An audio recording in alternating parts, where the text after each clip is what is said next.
Expert reveals Xi Jinping's weaknesses. If this happens, the Chinese will revolt. Xi Jinping will visit Moscow for 3 days, a move said to support Putin. Kindergartens in many places experience an enrollment shortage, and some close as population falls. Chinese ChatGPT encounters rough debut. ByteDance under investigation for tracking journalists on TikTok.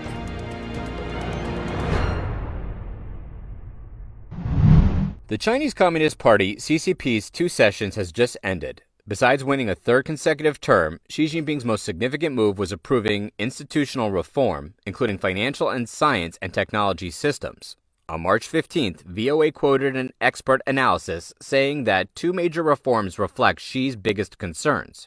Chen Qidu, executive chairman of the Princeton China Initiative and publisher and editor-in-chief of the e-magazine China in Perspective, believes Xi exercised the monopoly of power he obtained at the 20th National Congress through institutional reform at various levels. This action highlights the security issue in Xi Jinping's mind. Chen Qidu believes Xi Jinping has a psychological burden. The greater his power, the stronger his feeling of insecurity, just like Mao Zedong's late period. I think he has already entered that psychological state, said Qidu. Just before the 2 sessions, the communique of the 20th CCP Central Committee's 2nd plenary session acknowledged that China has entered an increasing uncertainties and unpredictable factors period, and the economic recovery foundation is still not solid, and that China is ready to face the perilous situation. After the 2 sessions, the onerous burden Xi is facing includes the growing anti-CCP sentiment from Western countries, the increasing possibility of the Taiwan Strait conflict, the impending outbreak of various domestic crises from financial to social. Chen Qidu pointed out from the institutional reform perspective, Xi Jinping pays much attention to the financial sector. The main reason is based on many countries' experience. If a country has a general economic crisis, or social unrest, it will not necessarily lead to subversive political chaos. However, the financial crisis is different. It involves everyone in a country because everyone uses money. Chen Qidu gives the example of the 1997 Asian financial crisis. At that time, power transfers were occurring in Indonesia and Thailand. Like the Kuomintang government in China in 1948, economic turmoil was an important reason for its failure, causing its expulsion from China. Qidu said, "Finance is a huge problem. Once a big financial crisis occurs, it will shake people's hearts. It's people's survival. Everyone needs to spend money daily. Therefore, if the problem cannot be solved, they will create rebellion." Recently, Chinese economist Cheng Xiaonong also discussed China's financial crisis on the YouTube channel Politics and Economics Front. He said under the CCP's regime, banks are the government's ATMs. Currently, the CCP relies on taking people's deposits to survive the financial crisis, and local authorities have almost wiped out Chinese people's deposits. A new revolution may occur if a financial crisis occurs and depositors cannot withdraw their money. China's foreign ministry announced that the Chinese Communist Party's General Secretary Xi Jinping would visit Russia from March 20th to 22nd. According to the AP, Xi's upcoming trip to Russia is an apparent show of support for Vladimir Putin. The Chinese Communist regime's diplomatic body had not given other details about Xi's trip. However, China's regime has stated that the relationship with Putin's government is a no-limits friendship. China's regime also refused to condemn the Kremlin's invasion of Ukraine, despite declaring that all countries' sovereignty and territorial integrity should be respected. The ruling force in China also condemned the U.S. and Western sanctions against Russia and accused NATO of provoking Russia. In a statement on March 17th, Moscow announced that President Vladimir Putin had invited Xi to visit Russia. The statement said that during their visit to Russia, Xi and Putin will discuss issues of further development of comprehensive partnership and strategic interaction between Russia and China. In addition, Xi and Putin will also engage views in the context of deepening Russia-Chinese cooperation in the international arena and sign important bilateral documents. In a video conference in late December, Putin invited Xi to visit Russia. The Kremlin boss said that Xi's visit could demonstrate to the whole world the strength of the Russia-Chinese ties and become the main political event of the year in bilateral relations. Some private preschools face closure in this year's March enrollment season. Public schools are also impacted amid a shrinking population, reported Chinese outlet media on March 18th. Ms. Zhao, Changsha's supportive kindergarten principal in a large community, told the 21st Century Business Herald that many private kindergartens had closed this year compared with previous years. On one hand, they are affected by the drop in the birth rate. On the other hand, the promise of subsidies was not honored. Currently, Ms. Zhao's kindergarten still enjoys the demographic dividend. Still, she said, now that the birth population has fallen, I don't expect enrollment to be as stable as it is now by 2025. Usually, children up to 3 years old go to kindergarten. However, many kindergarten students entering 2025 will be born in 2022, and the 2022 birth rate has dropped sharply from the 2016 peak. This year, the general enrollment of small classes is for children born between 2019 and 2020. But in the past 2 years, especially in 2020, the number of births have decreased significantly compared to the peak in 2016, so enrollment results in kindergartens have dropped considerably. Liu Ping, pseudonym, a kindergarten teacher in the district, said there are 3 kindergartens on our street. Except for her kindergarten, where enrollment is relatively stable because of a better quality, registration in the other 2 kindergartens have decreased significantly.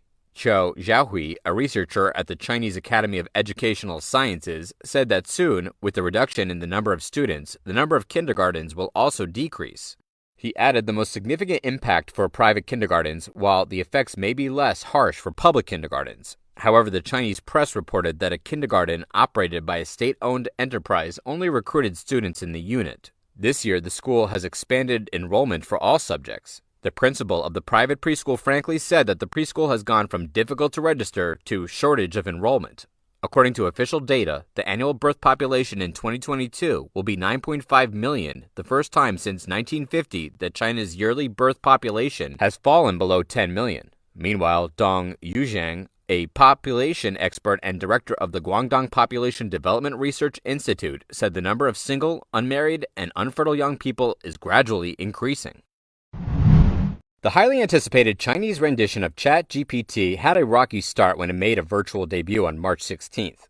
According to the Wall Street Journal, Chinese search engine giant Baidu showcased its Ernie bot in pre-recorded videos. Within half an hour, the AI-powered chatbot performed several mathematical calculations, spoke in Chinese dialects, and generated a video and image with text prompts. The journal noted the lack of a live demo of Ernie bot had prompted an instant feeling of being let down. Viewers expected a similar presentation at GPT-4, the latest version of OpenAI's ChatGPT. As the journal cites, one disappointed person chided, "I get it, it's not ready yet, just a pitch deck." Another also said, "What was on display is just a patchwork version of Baidu Baiku." According to the publication, even some Baidu staff doubted the product's abilities. Those who weren't part of the final development stages of ErnieBot said that they would need to evaluate it before making any conclusions about its quality. Another shortcoming is that Baidu will only offer trials of the bot to a registered group of users. For companies, they can apply to integrate the bot into their products through Baidu's cloud platform. During the presentation, founder Robin Li also professed that the AI-run bot is not yet ideal. He said, "So why are we unveiling it today? Because the market demands it."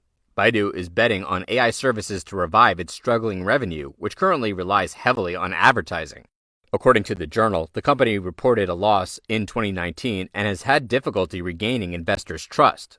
Reportedly, its market cap had stayed below $100 billion since 2014, a modest growth compared to competitors Tencent and Alibaba, whose shares rose above $800 billion in early 2021. During the ErnieBot launch, Baidu's Hong Kong shares dropped as much as 9% before closing 6.4% lower, losing $3 billion of its market price. At least the number recovered by the following morning. The March 16th presentation did not mention when the chatbot would be released to the public. Baidu had previously announced in the past month that it planned to integrate the chatbot into its search engine and make it available to everyone in March. U.S. officials are going after TikTok's Chinese owner for reports that it abused the popular app to illegally monitor U.S. citizens. As Forbes reported from sources, the FBI, the Justice Department, and the Eastern District of Virginia have been probing Beijing-based ByteDance over a report that it tracked the locations of specific people via their IP addresses on the viral platform.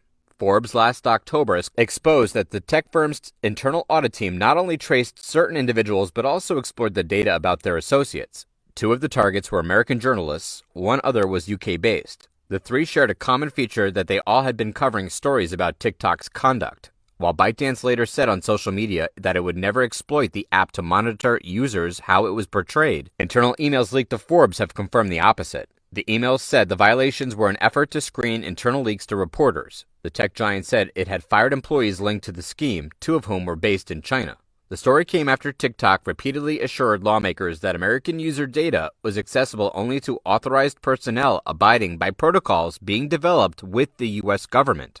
Washington, however, has been only more cautious about the national security risks posed by the broadly adored app.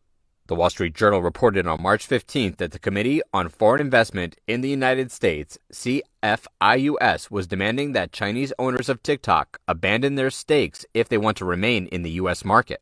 Likewise, the solution to uproot security risks from the Chinese app might be more complicated than outlawing it. A BBC interview with U.S. university students has shown that TikTokers didn't simply forego their favorite app because of a mere ban. Many have switched to using personal mobile data or a virtual private network, VPN, to continue their access. Student body president Christopher Furch from the University of Oklahoma said, "People were pretty quick to figure out and navigate it. I just think people are like, this sucks, and then laugh about it." He noted, "They're not taking it super seriously."